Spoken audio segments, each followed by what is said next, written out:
Hello everybody, and welcome to the Smokey Scale. The Smokey Scale is a series where I take a look at a piece of media, whether it be a game or album, and review it, not seriously.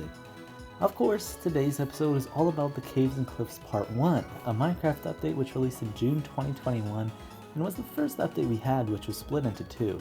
Although debatedly, you could argue that the Caves and Cliffs was split into 4 updates, considering the main content of the upcoming Wild update consists of the Deep Dark, which was a Caves and Cliffs feature in the first place. Either way, this video isn't supposed to be a debate about the Caves and Cliffs, it's a review about its first part, which is surely not overdue almost an entire year. Anyways, let's get started.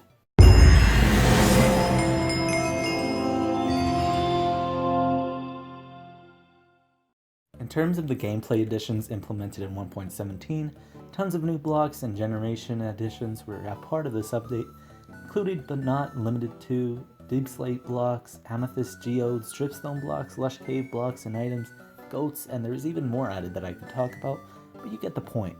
Lots was added with this update, and they introduced a lot of variety in terms of building blocks and systems, as well as future opportunities.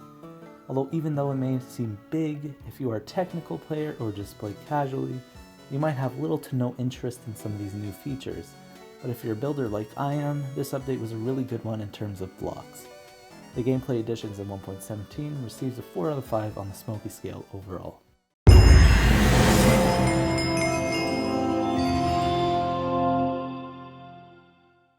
The quality of the Caves and Cliffs Part 1 was overall pretty good. A lot of the new block textures are really nice and give lots of variety in terms of building. However, certain blocks that you think would get variations didn't, such as the calcite blocks and maybe arguably the amethyst blocks. I would have liked to see blocks like stairs and slabs for these items, however no such variations exist at all, not even one. On top of that though, goats were something that released this update and arguably had zero use to them in the beginning. I think there is a place for ambient mobs in Minecraft, however something that was teased was the goat horns, which didn't get into this update at all. Even then, I don't think the absence of those variations or items really affect the overall quality of this update, which means the quality of the Caves and Cliffs Part 1 receives a 3.5 out of 5 on the Smokey scale.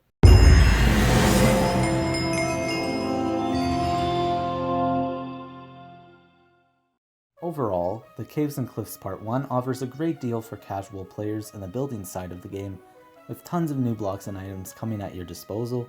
However, if you're one who likes exploring or are a hardcore player, it would probably be best to upgrade to the Caves and Cliffs Part 2 or even the Wild update. The Caves and Cliffs Part 1 receives a good 75% on the Smokey scale. It was a pretty good update for the time and is a good substitute to the updates after if you have an older computer which has trouble running the new generation. Anyways, that's about it. See ya.